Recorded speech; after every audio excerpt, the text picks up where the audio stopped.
రాష్ట్ర ప్రభుత్వం బార్లకు ఇచ్చిన నోటిఫికేషన్కు దరఖాస్తు చేసుకోవడానికి మరో 2 రోజులు మాత్రమే గడువు మిగిలి ఉంది. ఇప్పటివరకు ఉమ్మడి కర్నూలు జిల్లా పరిధిలో ఉన్న ఎన్ని దరఖాస్తులు వచ్చాయి? కూటమి ప్రభుత్వం బార్ల పాలసీలో ఏదైనా మార్పు తెచ్చుకోనుందా? బార్ల ఏర్పాటుకు వ్యాపారుల నుండి ఎలాంటి స్పందన వస్తుందనే అంశాలపై deputy commissioner of prohibition and excise శాఖ శ్రీదేవితో మా ప్రతినిధి Baswaraj face to face. Andhra Pradesh ప్రభుత్వం ఇటీవల బార్లకు నోటిఫికేషన్ జారీ చేసిన సంగతి తెలిసిందే. ఈ నేపథ్యంలో ఉమ్మడి కర్నూలు జిల్లాకు సంబంధించి ఎన్ని బార్లు ఉన్నాయి మొత్తం మరో 2 రోజుల్లో దరఖాస్తులకు ఆఖరి తేదీ కానున్న నేపథ్యంలో deputy commissioner of prohibition and excise Sridevi madam గారు ఉన్నారు. కొన్ని వివరాలు అడిగి తెలుసుకునే ప్రయత్నం చేద్దాం. మేడం చెప్పండి, ఇప్పుడు ఉమ్మడి జిల్లా పరిధిలో మనకి ఎన్ని బార్లు ఉన్నాయి మేడం? ఇందులో గౌడ్స్కి ఎన్ని, మిగతావి ఎన్ని? కర్నూలు, నంద్యాల. కర్నూలులో 23 ఓపెన్ కేటగిరీ బార్లు ఉన్నాయి. 3 గీత కులాలకి సంబంధించిన బార్లు నోటిఫై చేయడం జరిగింది. నంద్యాలలో 19 ఓపెన్ కేటగిరీ బార్లు ఉన్నాయి.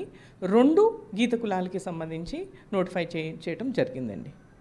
అయితే ఏదైతే 28 లాస్ట్ డేట్ అన్నారు మేడం, అంటే ఇప్పటిదాకా అప్లికేషన్స్ అంటే దరఖాస్తులు ఎన్ని వచ్చాయి అంటే కొంత విముఖత చూపుతున్నారనే బయట టాక్ వినిపిస్తూ ఉంది, ఏమంటారు? లేదు, ఇక్కడ కర్నూలు, నంద్యాలలో మాత్రం 100% డిస్పోజల్ అవుతాయి. అందరూ ఉత్సాహంగానే ఉన్నారు. ఇప్పటి వరకు 5 అప్లికేషన్లు కర్నూలులో వచ్చినాయి, 1 నంద్యాలలో కూడా వచ్చింది. అండ్ ఈరోజు రేపు మ్యాక్సిమం అప్లికేషన్స్ వస్తాయని నేను అనుకుంటున్నాను. అంటే బార్లు ఆయా ప్రాంతాల్లో ఏర్పాటు చేసే ప్రాతిపదికన లేదా విధానాన్ని బట్టి అంటే ఇంత జనాభాకి ఇన్ని లక్షలని ఒక సిస్టమ్ ఉంది, అది కొంచెం వివరిస్తారు. ఈ పాపులేషన్ బట్టి బార్ స్లాబ్ ఫిక్స్ చేయడం జరిగింది. మనకి కర్నూలులో 55 lakhs ఉంది, 35 lakhs కూడా ఉంది. 35 lakhs ఇస్ కొంచెం మనకి Gudur which is Kodumuru station లిమిట్స్లో అట్లా ఉన్నాయి. ఇక్కడ డోను, నంద్యాలలో డోను, తర్వాత బేతంచెర్ల ఇవన్నీ కూడా 35 lakhsకి ఉన్నాయి. సో రెండు స్లాబ్స్ ఉన్నాయి. గీత కులాలు అయితే ఇంకా there RET will be less కాబట్టి it is much more beneficial for them also. అంటే దరఖాస్తు చేసుకునే వాళ్ళం ఏ రుసుము చెల్లించాలి, ఏ విధంగా చెల్లించాలి ముందస్తుగా? ఇప్పుడు దరఖాస్తు చేసుకునే వాళ్ళు online, offline or hybrid. Online అంటే just open the website, login అయ్యి మీ ఫోన్ నెంబర్కి ఓటీపీ వస్తుంది, ఆ ఓటీపీ ద్వారా లాగిన్ అవ్వచ్చు. లేకపోతే మీరు లాగిన్ ఐడి రిజిస్ట్రేషన్ చేసుకునేటప్పుడు ఒక పాస్వర్డ్ అయినా పెట్టుకోవచ్చు.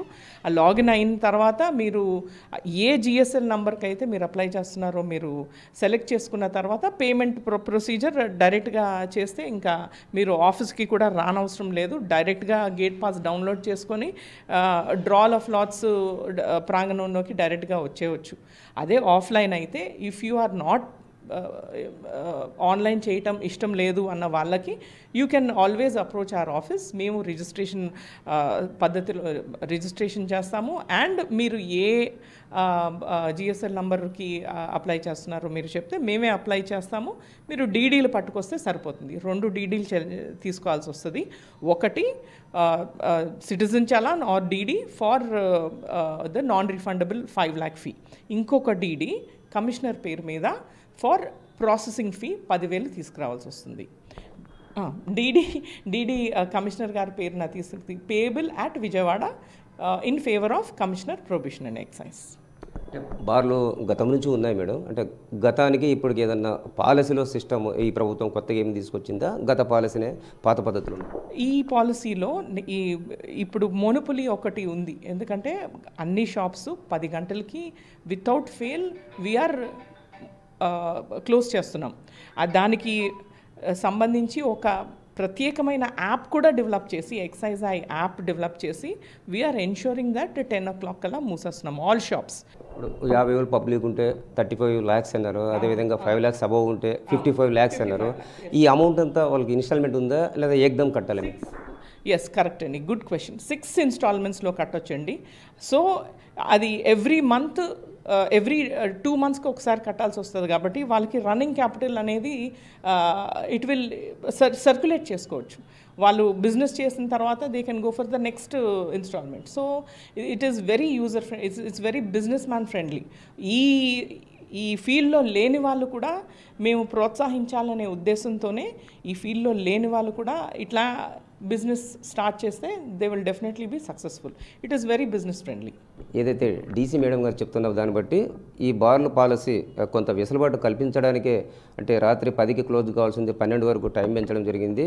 సో ఫ్రెండ్లీ బిజినెస్ డెవలప్ చేద్దాము, కొత్త వాళ్ళని కూడా ఏదైతే బార్లు ఈ రకంగా బిజినెస్ చేసుకునే విధంగా ప్రోత్సహించే విధంగా ప్రభుత్వం కూడా ప్రోత్సాహం అందిస్తూ ఉంది. బట్ స్పందన కూడా బాగానే ఉంది. 28న కలెక్టర్ ఆధ్వర్యంలో లాటరీ తీయడం జరుగుతుందని శ్రీదేవి మేడం గారు చెప్తున్న పరిస్థితి. కెమెరా పర్సన్ బాబితో బసవరాజ్, BRK న్యూస్, కర్నూలు జిల్లా.